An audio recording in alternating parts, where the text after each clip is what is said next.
तो दोस्तों इस वीडियो में हम देखने वाले हैं कि कैसे एक विलासी शासक ना चाहते हुए भी षड्यंत्र के द्वारा बन गया शासक।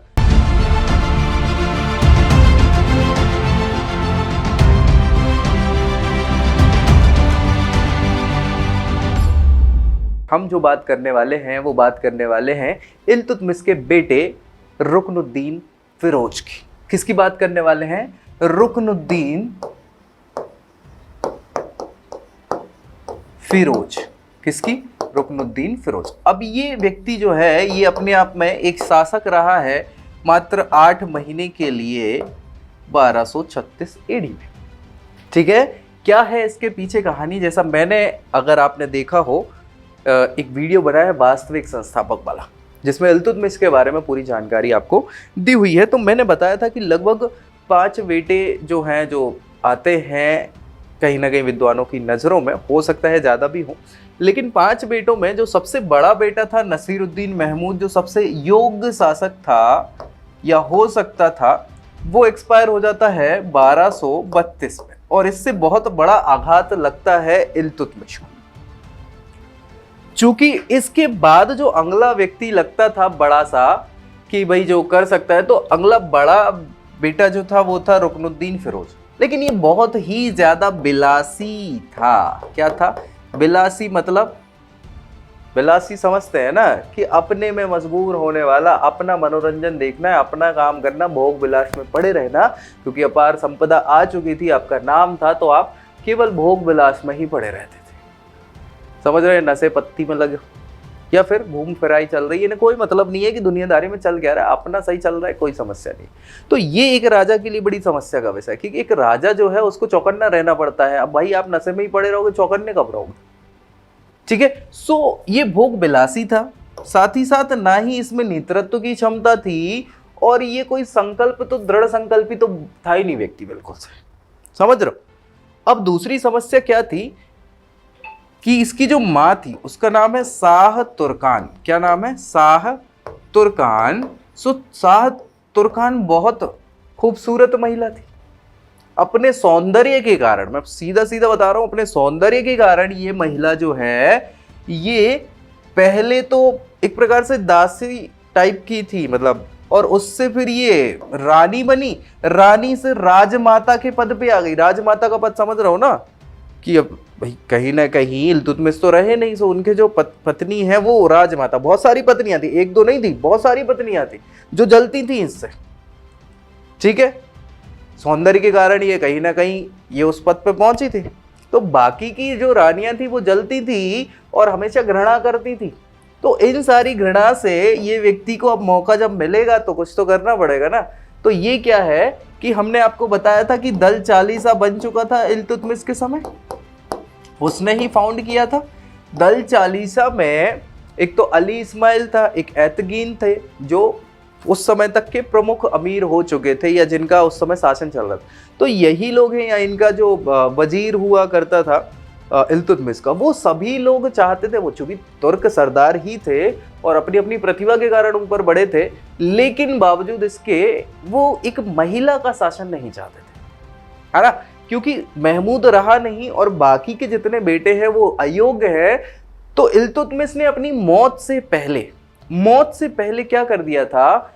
लिख दिया था उत्तराधिकार का, इनने कहीं ना कहीं आदेश जारी कर दिया था, अपने सरदारों को बोल दिया था कि भैया अगला सुल्तान जो होगी वो सुल्तान नहीं सुल्ताना होगी, जो होगी रजिया।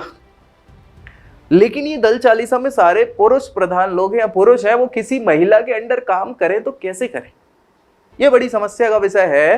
तो इसके कारण ना चाहते हुए, जैसे ही 1236 में एक्सपायर हो जाते हैं या इंतकाल हो जाता है किसका?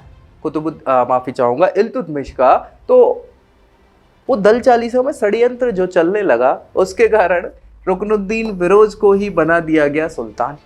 अब रुकनुद्दीन फिरोज, जैसा मैंने कहा कि भोग विलासी व्यक्ति था, ना उसमें कोई दृढ़ संकल्प था, ना उसमें नेतृत्व की गुण था। वो जैसे ही राजा बना, उसने अपना भोग विलास और ज्यादा कंटिन्यू कर दिया, और पूरा का पूरा शासन किसको छोड़ के चला गया?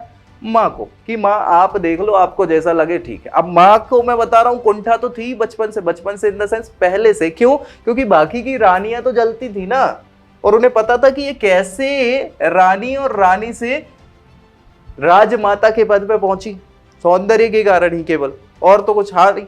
तो वो सारी जो घृणा थी इसके खिलाफ अब इनको मौका मिल गया, तो इनने क्या किया कि बाकी की रानियों को, उनके बच्चों को परेशान करना चालू कर दिया, उनके खिलाफ षड्यंत्र करना चालू कर दिया, और धीरे धीरे वो अब कहीं ना कहीं जैसा मौका मिलता था तो मारना चालू कर दिया। इससे क्या है, अब ये जो दल चालीसा के जो लोग थे, जो दल चालीसा बनाया था इल्तुतमिश ने, वो थे तो उनके भक्त ना कहीं इल्तुतमिश ने बनाया था, तो इल्तुतमिश के खिलाफ कोई षड्यंत्र तो वो चाहते नहीं थे, बस यही चाह रहे थे कि कोई महिला शासन ना करे। और ये महिला क्या करने लगी, उनके वंश को समूल नष्ट करने की कोशिश करने लग गई। तो ये बुरा लग गया किनको, दल चालीसा वालों को। तो उन्होंने क्या किया, शाह तुर्कान को बंदी बनवाया, है ना, कोशिश करी। लेकिन ये अब चूंकि राजमाता है, पूरी सारी यही चल रही, तो इन्हें भनक भी लग गई।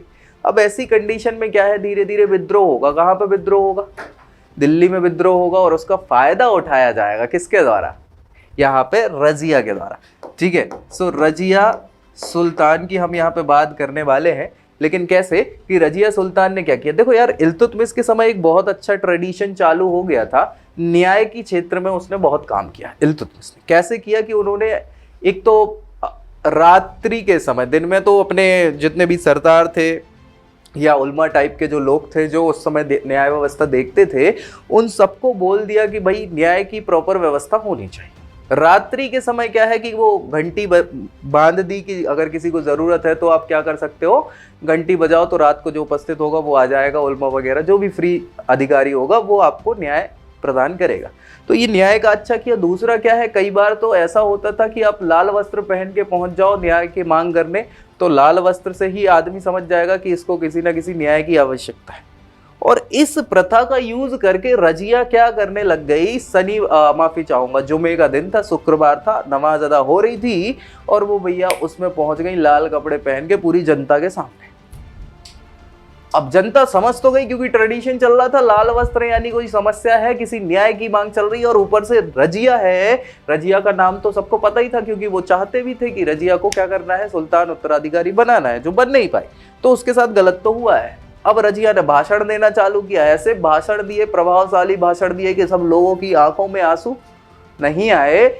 क्यों आएंगे भाई आंसू, उनके साथ थोड़ी कुछ हुआ, लेकिन उनने इतना ज्यादा सेंसिटिव कर दिया माहौल, इतना ज्यादा कि लोगों को गुस्सा भराया। किसके खिलाफ गुस्सा भराया, ये रुकनुद्दीन फिरोज और शाह तुर्कान की। भाई ऐसे लोगों को, ऐसे लोग जो ऐसा कर रहे हैं, हत्याएं करवा रहे हैं, ये करवा रहे हैं, विद्रोह करवा रहे हैं, ऐसा राजा जिसको मतलब ही नहीं है राजगद्दी से, माँ से शासन करवा रहा है, माँ अपने फायदे के लिए काम कर रही है, जनता का कुछ काम कर नहीं रही है, पूरी जनता असंतोष के कारण गुस्से में आ जाती है, और शाह तुर्कान को बंदी बना दिया जाता है बाद में उनको।